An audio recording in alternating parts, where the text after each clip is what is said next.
Bismillahirrahmanirrahim. Assalamualaikum warahmatullahi wabarakatuh. Perkenalkan, nama saya Lisa Isparda dari tim 1 Cemerlang kelas atas SDN Bulu 2. Saya di sini sebagai pembimbing dari tim 1 kelas atas. Nah, kali ini saya akan menjelaskan sedikit tentang tabel frekuensi dan diagram batang. Sebelum kita membuat tabel frekuensi atau diagram batang, kita harus memiliki data-data. Nah, contoh datanya bisa data anak, data nilai, data minuman, hobi, atau apapun. Nah, setelah kita memiliki data, barulah kita bisa membuat tabel frekuensi.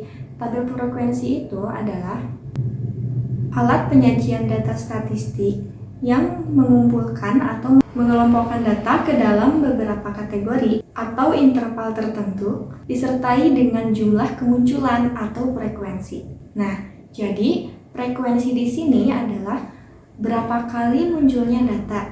Nah, setelah kita selesai membuat tabel frekuensi, maka kita bisa menyajikan data yang berada di tabel menjadi diagram batang. Nah, jenis-jenis tabel frekuensi, yang pertama ada tabel frekuensi data tunggal, kedua tabel frekuensi data kelompok, ketiga tabel frekuensi relatif, dan yang keempat tabel frekuensi kumulatif. Setelah kita membuat tabel frekuensi, maka selanjutnya kita bisa menyajikan dengan membuat diagram batang.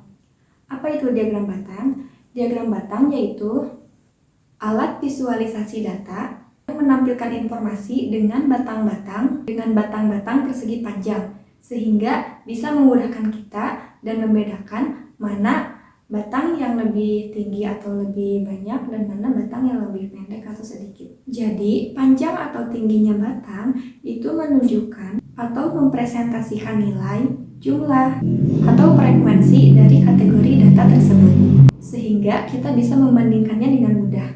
Fungsi utama dari diagram batang yaitu membandingkan kuantitas. Jadi sangat efektif mana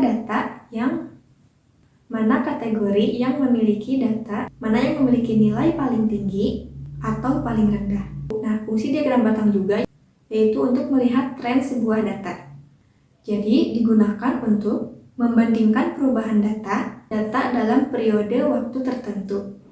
Jadi, jika kita memiliki data itu misalkan mempunyai beberapa kategori, kita bisa menyajikannya dalam tabel frekuensi atau dengan diagram batang. Tapi lebih memudahkan kita dalam membuat diagram batang, nah sebaiknya kita membuat tabel frekuensi dulu.